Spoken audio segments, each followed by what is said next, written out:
बाद वर्ण को पढ़ रहे हैं। वर्ण में हम लोगों ने पढ़ा था कि वर्ण के कितने भेद हैं, जिसमें कि हम लोगों ने स्वर वर्ण को पढ़ा था, स्वर पढ़ा था, और उसके भेद को भी पढ़ा था कि स्वर जो है सो 11 हैं। अब कौन कौन से हैं, स्वर को कितने भागों में बांटा गया है, इसके बारे में भी पढ़ा था हम लोगों ने। उसको 3 भाग में बांटा गया था। अब आज हम लोग जो है सो स्वर के बाद पढ़ेंगे किसको, व्यंजन को पढ़ेंगे। किसको पढ़ेंगे, व्यंजन को। जानते हैं कि व्यंजन क्या है, किसको कहते हैं व्यंजन। तो व्यंजन के बारे में कहा गया है कि वे वर्ण जिनका उच्चारण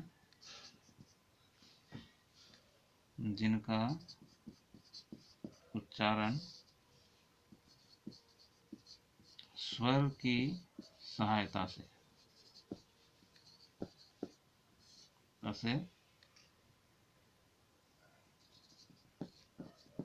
होता है।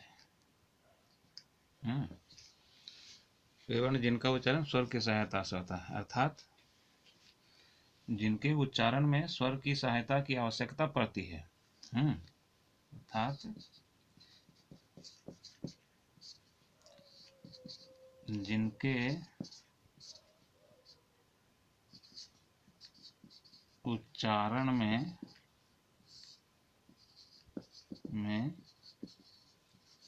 स्वर की सहायता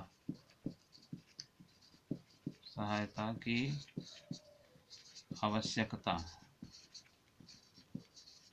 आवश्यकता होती है, वे व्यंजन वर्ण कहलाते हैं। अर्थात इनके उच्चारण में स्वर की सहायता की आवश्यकता पड़ती है, अर्थात बिना स्वर की सहायता के ये वर्ण जो है सो, व्यंजन वर्ण जो है सो उच्चरित नहीं होते हैं। जैसे व्यंजन वर्ण है ये क, ख, ग, घ, ये जो है सो बिना स्वर की सहायता के उच्चरित नहीं होते हैं। स्वर की सहायता इसमें कैसे लेनी पड़ती है, ये हुआ स्वर और ये हुआ व्यंजन। अब इसके उच्चारण के लिए हमको इसके साथ इसको मिलाना पड़ता है, तब जो है सो ये पूर्ण रूप में ऐसे आता है, और तब जो है सो ये पूर्ण व्यंजन हुआ। अब इसका उच्चारण हम ऐसे कर सके क, ठीक है, ये क हुआ, इसका उच्चारण हम ऐसे करते हैं। ऐसे ही ये ख, ग, घ, अंग, इस तरह से स्वर की सहायता से इनका उच्चारण होता है, इसलिए व्यंजन कहलाते हैं। अर्थात वे वर्ण जो स्वर की सहायता से उच्चरित होते हैं वे जो हैं सो व्यंजन कहलाते हैं। अब व्यंजन हैं कितने, ये जानना है हम लोगों को कि व्यंजन वर्ण हैं कितने। तो मैं लिखता हूं व्यंजन वर्ण कितने हैं। तें, क, ख, ग, घ, अंग, ये जो है सो है व्यंजन। उसके बाद च, छ, ज, झ, ञ, ट, ठ, ड, ढ, ण।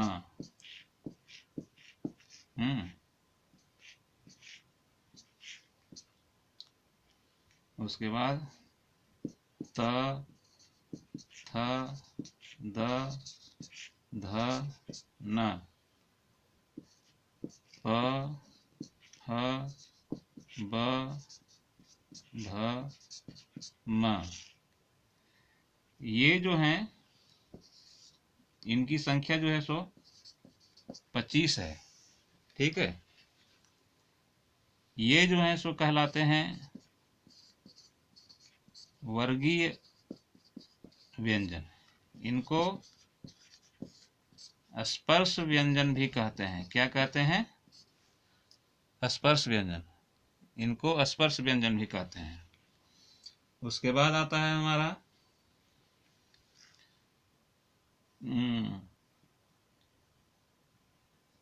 प फ ब भ म तक हो गया। यहाँ पर ये जो है सो व्यंजन वर्ण है ना। उसके बाद य, र, ल, व, ये जो चार हैं, चार, इनको कहते हैं अंतःस्थ व्यंजन। अंतःस्थ व्यंजन कहते हैं इनको। ठीक है। उसके बाद तालव्य स, उसके बाद मूर्धन्य स, उसके बाद दंत्य स, उसके बाद ह। इनको जो है सो हम कहते हैं ऊष्म व्यंजन। इनको ऊष्म व्यंजन कहते हैं। इनकी संख्या कितनी है? इनकी भी संख्या जो है सो 4 है। ठीक है। तो 25 और 4 29 और 4 33, अर्थात कुल मिलाकर के व्यंजन वर्णों की संख्या जो है सो यहाँ पर हम 33 लिख सकते हैं। ये जो है सो व्यंजन वर्णों की संख्या 33 है। और स्वरों की संख्या कितनी थी? 11 इनकी संख्या और 33 इनकी संख्या।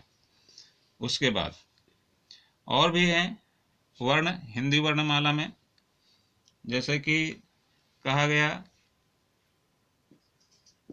अड़, अढ़, इनको कहते हैं हम आगत व्यंजन। क्या कहते हैं? आगत व्यंजन कहते हैं। इनको आगत व्यंजन इसलिए कहते हैं कि हमारे हिंदी भाषा जो है उसमें ये जो नुक्ता जो लगा हुआ है इसका कहीं उपयोग नहीं है। हिंदी भाषा का ये नुक्ता नहीं है, लेकिन फिर भी हिंदी भाषा ने इसको अपनी सुविधा के लिए अपनाया है। साथ ये बाहरी व्यंजन है, इसलिए जो है तो इनको आगत व्यंजन कहते हैं। ठीक है। और इनकी संख्या कितनी हुई? 2। ठीक है। उसके बाद एक है क्या? क्ष, त्र, ज्ञ और श्र। ये जो 4 हैं इनको कहते हैं संयुक्त व्यंजन।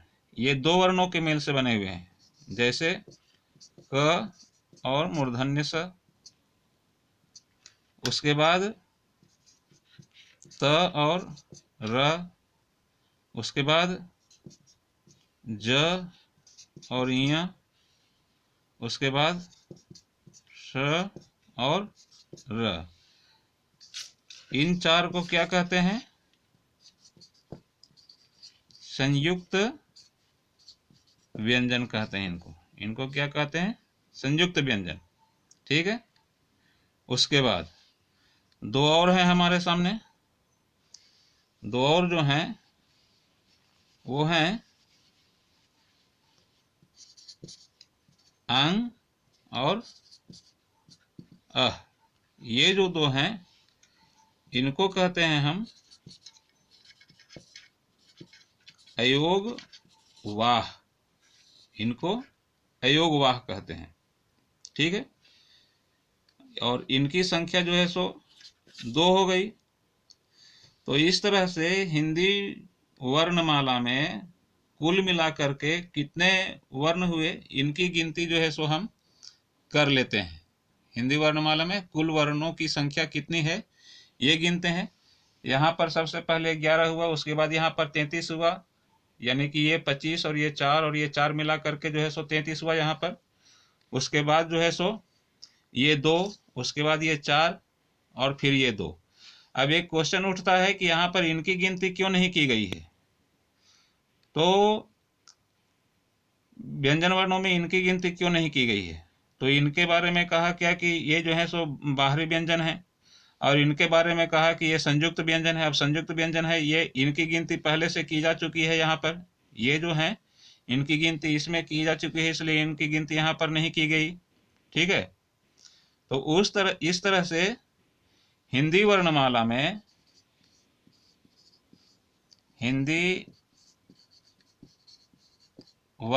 में कुल 52 वर्ण आते हैं। कितने वर्ण आते हैं? 52, यानी कि 52 वर्ण जो है सो हिंदी वर्णमाला में आते हैं। ठीक है, गिन लेते हैं एक बार फिर से। 25 और 4 29 और 4 33 और 2 35 और 4 39 और 2 41 और 11 41 और 10 51 और 1 52। स्वर की संख्या जो है सो 11 बताई गई है ना, पिछले वीडियो में मैंने बताया था। ठीक है स्टूडेंट्स, आज के लिए इतना ही। उसके बाद फिर से कुछ पारिभाषिक शब्द हैं वर्णों से संबंधित, उसके बारे में हम चर्चा करेंगे। तब तक के लिए वीडियो को लाइक कीजिए, शेयर कीजिए, चैनल को सब्सक्राइब कीजिए, ताकि अनवरत जो है सो इस तरह से आपको वीडियो मेरा मिलते रहे। धन्यवाद।